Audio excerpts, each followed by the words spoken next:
Assalamualaikum warahmatullahi wabarakatuh. Saya Mevi Deftari Bella, saya mahasiswi dari Universitas Yarsi, Fakultas Ekonomi dan Bisnis Angkatan 2019. Di video kali ini, saya akan membahas topik 9, yaitu tentang uji multikolonialitas dan uji heteroskedastisitas, atau disebut juga dengan uji multikolo atau uji heteros. Nah, di sini itu penjelasannya. Uji SPSS untuk data primer yang sebelumnya itu ada uji statistik deskriptif yang udah kita bahas, kemudian ada uji kualitas data, ada uji validitas dan uji reliabilitas, ada uji asumsi klasik, ada uji regresi linear berganda, ada uji hipotesis, ada uji T dan uji F, kemudian yang terakhir itu ada uji koefisien determinasi. Uji asumsi klasik itu dibagi menjadi 3, yaitu yang pertama ada uji normalitas yang udah kita bahas, kemudian yang kedua ada uji multikolonialitas, dan yang ketiga itu ada uji heteroskedastisitas. Nah, yang akan kita bahas itu uji multikolonialitas dan uji heteroskedastisitas.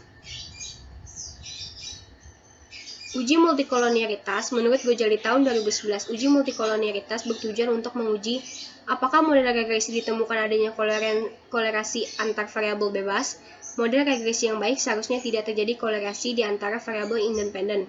Salah satu cara untuk mendeteksi ada tidaknya multikolonialitas di dalam model regresi dapat dilihat dari nilai tolerance dan lawannya variance inflation factor atau VIF. Di sini, uji multikolonialitas dilakukan dengan melihat nilai tolerance value dan variance inflation factor atau VIF pada tabel koefisien. Nah, kriteria hasil pengujiannya adanya multikolonialitas yaitu dilihat pada kolom collinearity statistik pada tabel koefisien. Jika tolerance value lebih kecil dari 0,1, maka VIF lebih besar dari 10, terjadi multikolonialitas. Nah, tapi jika tolerance value lebih besar dari 0,1 atau VIF-nya lebih kecil dari 10, maka tidak terjadi multikolonialitas. Uji heteroskedastisitas, menurut Gojali tahun 2018, uji heteroskedastisitas bertujuan untuk menguji apakah dalam model regresi terjadi ketidaksamaan variance dari residual satu pengamatan ke pengamatan yang lain. Model regresi yang baik adalah yang homoskedastisitas atau yang tidak terjadi, yaitu heteroskedastisitas. Untuk uji heteroskedastisitas dengan grafik plot, ZPRET, dan stress ID, yaitu pada umumnya model regresi yang baik yaitu model regresi yang terbebas dari masalah heteroskedastisitas. Untuk menguji asumsi heteroskedastisitas dapat menggunakan grafik scatterplot. Grafik scatterplot melihat antara nilai prediksi variabel dependent yaitu ZPRET dengan residualnya stress ID. Deteksi ada tidaknya heteroskedastisitas dapat dilakukan dengan melihat ada tidaknya pola tertentu pada grafik scatterplot antara stress ID dan ZPRET yang telah diprediksi. Adapun cara untuk mendeteksi ada atau tidaknya heteroskedastisitas adalah melihat grafik scatterplot, yaitu jika ada pola tertentu seperti titik-titik yang membentuk pola tertentu yang teratur seperti bergelombang, melebar, kemudian menyempit, maka mengindikasikan telah terjadi heteroskedastisitas. Jika tidak ada pola yang jelas serta titik-titik menyebar di atas dan di bawah angka 0 pada sumbu Y, maka tidak terjadi heteroskedastisitas. Untuk uji heteroskedastisitas dengan uji Gletser, yaitu meregresi nilai absolut residual terhadap variabel independen. Jika variabel independen signifikan secara statistik mempengaruhi variabel dependen, maka ada indikasi terjadi heteroskedastisitas. Hasil tampilan output SPSS dengan nilai menunjukkan bahwa tidak ada satupun variabel independen yang signifikan secara statistik mempengaruhi variabel dependen UT. Hal ini terlihat dari probabilitas signifikasinya di atas tingkat kepercayaan 5%. Jadi dapat disimpulkan model regresi tidak mengandung adanya heteroskedastisitas. Kemudian, untuk uji heteroskedastisitas uji Park, menurut Gojali tahun 2018, uji Park mengemukakan metode bahwa varians merupakan fungsi dari variabel-variabel independen. Apabila koefisien parameter beta dari persamaan regresi tersebut signifikan secara statistik. Hal ini menunjukkan bahwa dalam data model empiris yang diestimasi terdapat heteroskedastisitas dan sebaliknya, jika parameter beta tidak signifikan secara statistik, maka asumsi homoskedastisitas pada data model tersebut tidak dapat ditolak. Adapun uji Park menurut Gojali adalah sebagai berikut. Jika nilai probability lebih besar dari 5% atau 0,05, maka dikatakan tidak terjadi gejala heteroskedastisitas. Tapi jika nilai probability lebih kecil dari 5% atau 0,05, maka dikatakan terjadi gejala heteroskedastisitas. Selanjutnya kita langsung aja ke pengujian yang pertama, yaitu uji multikolonialitas. Kita bisa langsung aja ke aplikasi SPSS-nya. Kebetulan di sini udah ada datanya, kita langsung aja klik analyze, kemudian kita pilih regression, lalu kita klik linear. Nah, pada bagian dependent ini kita masukin yang prestasi praktikum. Kemudian di bagian independent itu kita masukin kemandirian belajar, lalu motivasi berprestasi. Nah, pada bagian statistik ini yang estimates dan model fit itu di unchecklist. Kemudian kita checklist yang collinearity diagnostic. Kemudian kita klik continue. Nah, pada bagian plot nggak usah di checklist, kita continue aja. Pada bagian shape nggak usah di checklist juga. Tapi kan sebelumnya di sini di pertemuan sebelumnya tuh ada checklist di unstandard. Nah, ini bisa kita unchecklist biar datanya nggak input 2 kali. Kita klik continue aja. Lalu kita klik OK. Untuk pengujian multikolonialitas hanya melihat variabel koefisiennya aja. Nah, ini bisa dilihat di mana dependent variabelnya itu dia prestasi praktikum.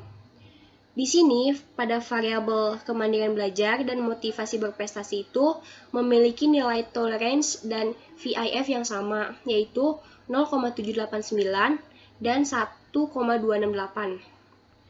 Nah, maka artinya tidak terjadi multikolonialitas. Nah, selanjutnya kita langsung aja ke pengujian yang kedua, yaitu uji heteroskedastisitas, di mana kita akan menguji grafik scatter plot. Kita langsung aja ke SPSS.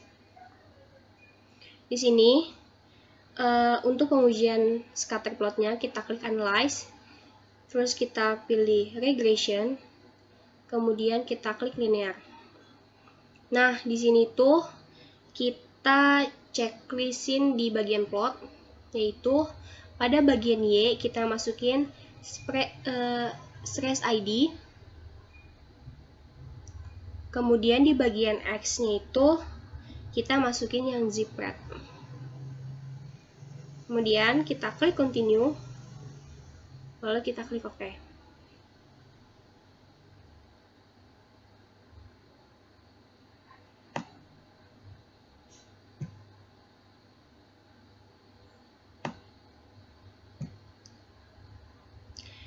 Di penjelasannya itu, jika tidak ada pola yang jelas serta titik-titik ini menyebar di atas dan di bawah angka 0 pada sumbu Y, maka tidak terjadi heteroskedastisitas.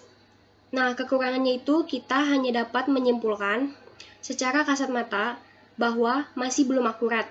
Jadi kita uji lagi secara statistik.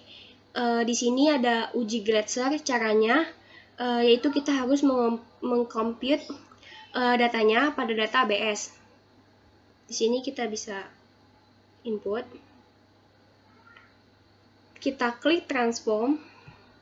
Kemudian kita ke compute variable. Pada bagian targetnya itu kita klik atau isi ABS.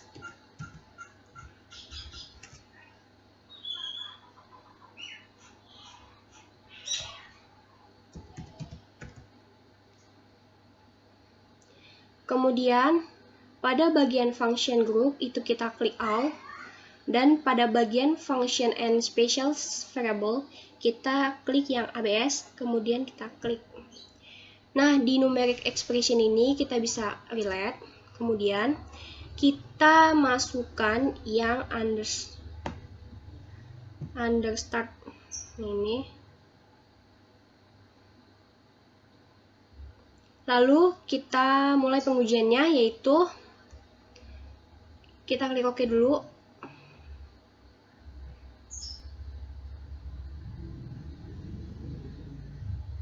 Lalu kita ke pengujiannya, kita klik analyze, kemudian kita klik regression, kemudian linear.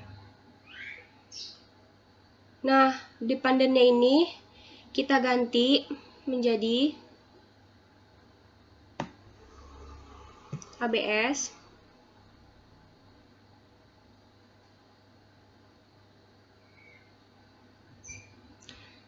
Kemudian independen itu masih tetap sama. Lalu pada bagian statistik itu dia estimate-nya di checklist. Kemudian covariance matrix-nya kita checklist. Model fit kita checklist. Kemudian kita klik continue. Pada bagian plots Y-nya itu sama, stress ID, dan X-nya itu sama juga, zip rate. Continue. Pada bagian save, jangan diklik apa-apa. Lalu kita langsung aja continue. Kemudian kita OK.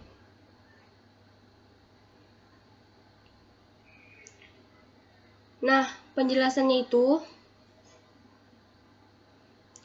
kita bisa lihat di koefisien pada independent variable ABS res 1. Nah, bisa dilihat di sini nilai signifikasinya itu dia pada kemandirian belajar itu 0,127.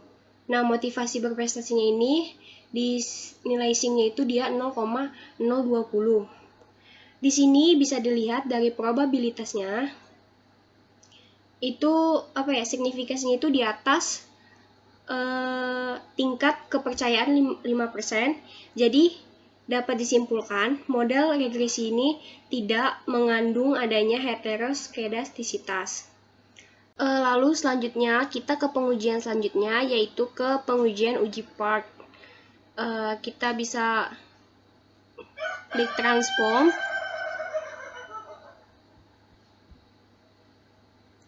Kemudian compute variable.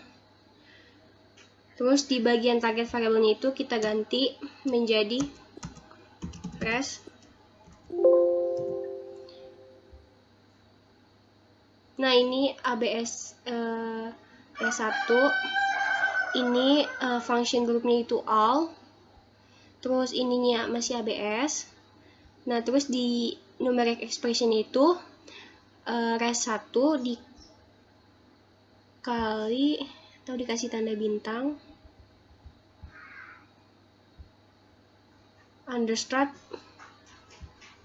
Nah, kemudian kita klik OK.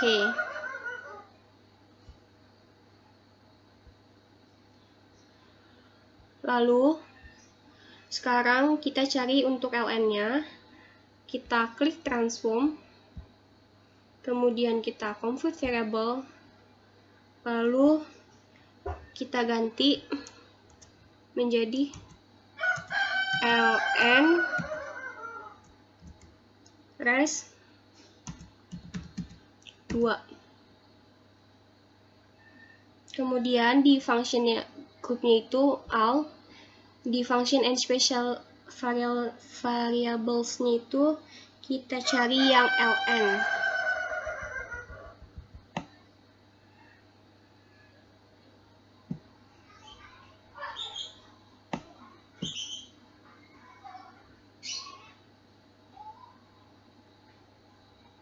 ln. Maaf, ini bisa kita relate dulu. Lalu kita masukin.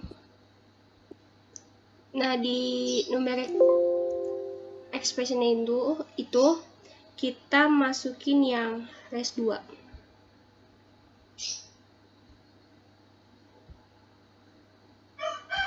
Oke.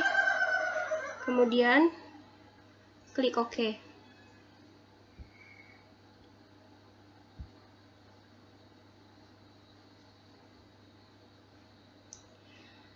Lalu kita mulai pengujiannya itu, kita bisa klik Analyze.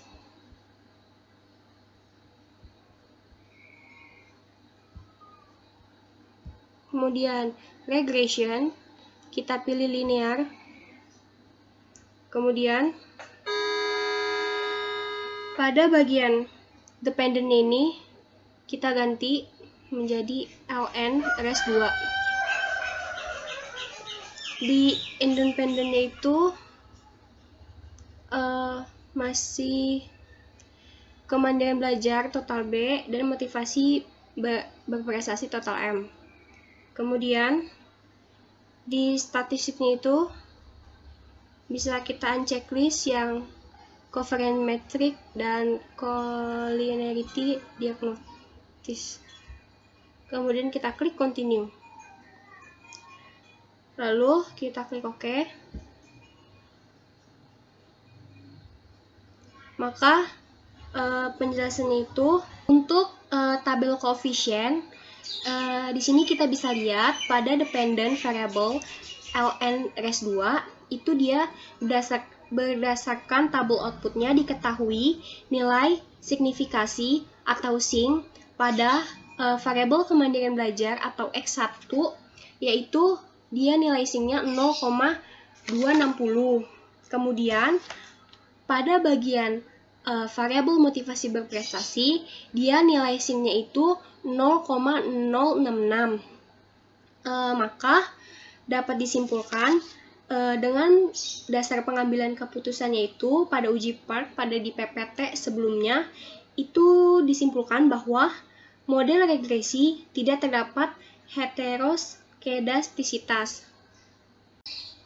Pada tabel variable view di bagian measure ada beberapa yang harus diubah menjadi scale. Selebihnya, jika ada kesalahan atau kekurangan, mohon dimaafkan. Wassalamualaikum warahmatullahi wabarakatuh.